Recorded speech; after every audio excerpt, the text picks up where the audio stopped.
Our travels have brought us over to the city of Rochester, New York, and we are now at the St. Anne's Nursing Home on Portland Avenue in the city of Rochester. We're going to go visit a long-forgotten, long-lost cemetery. It is the Hooker Pioneer Cemetery, located on the north side of St. Anne's Nursing Home, very close to the Keeler Street Expressway, which unfortunately provides a never-ending din of traffic noise on this historic spot. The sign reads, "Given to Irondequoit by Alexander Hooker in 1840. Several hundred early settlers are buried here." This cemetery is a significant piece of Irondequoit history. The land surrounding the area was once part of the Hooker farmstead, which was bordered by present-day Norton Street on the south, Goodman Street on the east, Portland Avenue on the west, and north to Beyond Ridge Road. Alexander Hooker and his wife Lucy purchased the land in 1828, when the area looked much different than it does today. Thickly covered by timber, there were few roads, few people, and wild animals such as bears and wolves commonly roamed the forest. The cemetery is thought to have started when the Hookers began to bury members of their family here. The site eventually became Irondequoit's first public cemetery when Alex Hooker gifted it to the town of Irondequoit in 1840. It has been estimated that as many as 1,000 people may lie buried here, including Seneca Indians, early settlers, and many other people who lived nearby through the late 1800s. Only about 1/3 ever received a grave marker. The first Hooker home was a log cabin that was left by the previous owner. 5 years after acquiring the land, Alex and Lucy finished and moved into a new home they built in 1833.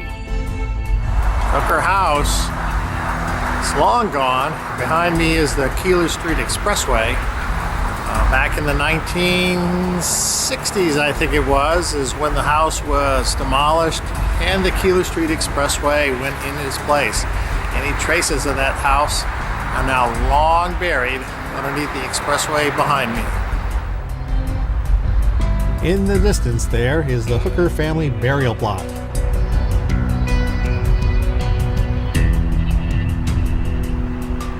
Here is the grave of Lucy Hooker, died 26 July 1885, age 85, and Alex, her husband, who died at age 59 on the 2nd of January 1849.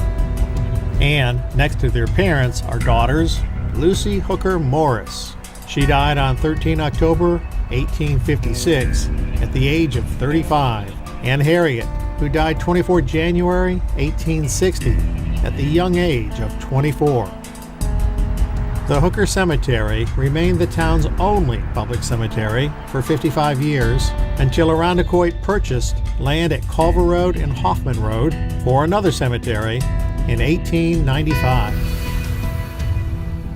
It seems that, over time, Irondequoit's leaders grew weary of maintaining both cemeteries, because in 1932 they simply stopped providing funds to maintain the older Hooker site.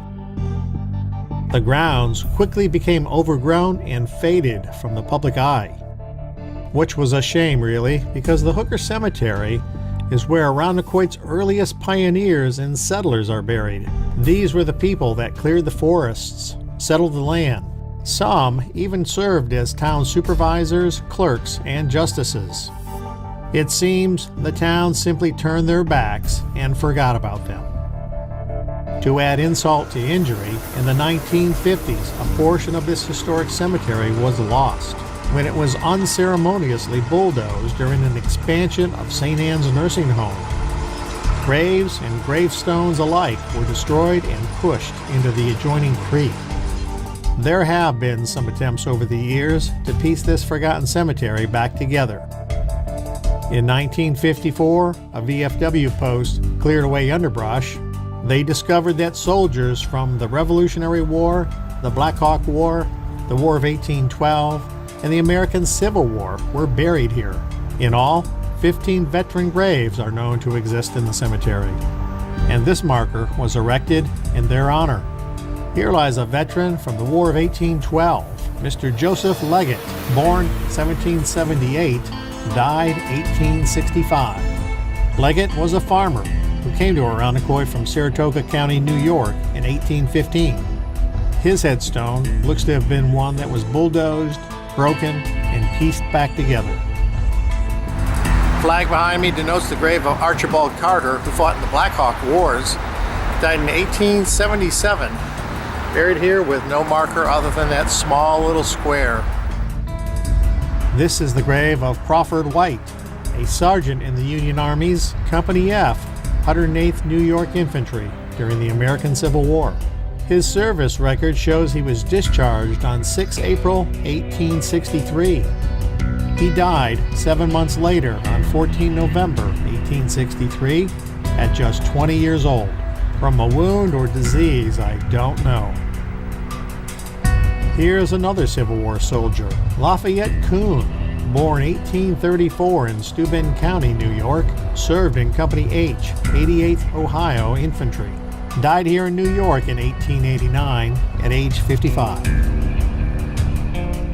The sign behind me says Merchants Road.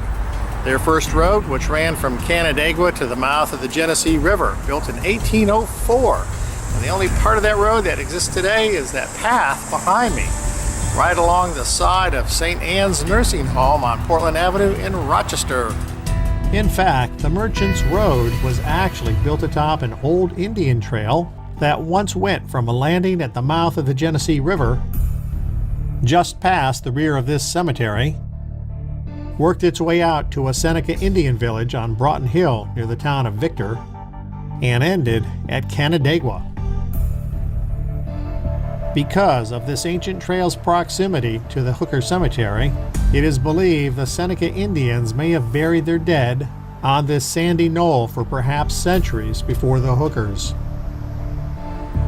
Where possible, burial sites have been located and marked. In the 1980s, efforts were made to collect the remains of the headstones and piece them back together. While some were saved, many were broken beyond repair and identification. A few markers were returned to their proper grave sites. Far more were simply lost. All the white stones in the ground behind me are broken gravestones. Those buried there have been lost to time. A handful of significant stone fragments were placed in the ground in the southeast corner of the site, which forms a sort of gravestone mosaic. The Hooker Cemetery is a great find here in the little town of Irondequoit, New York, outside of Rochester. Remember, life is a journey.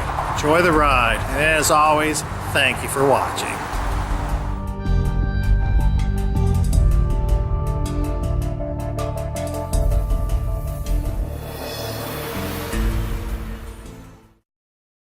The sign behind me says that this is Merchants Road, which ran from Canandaigua to the mouth of the Mississippi.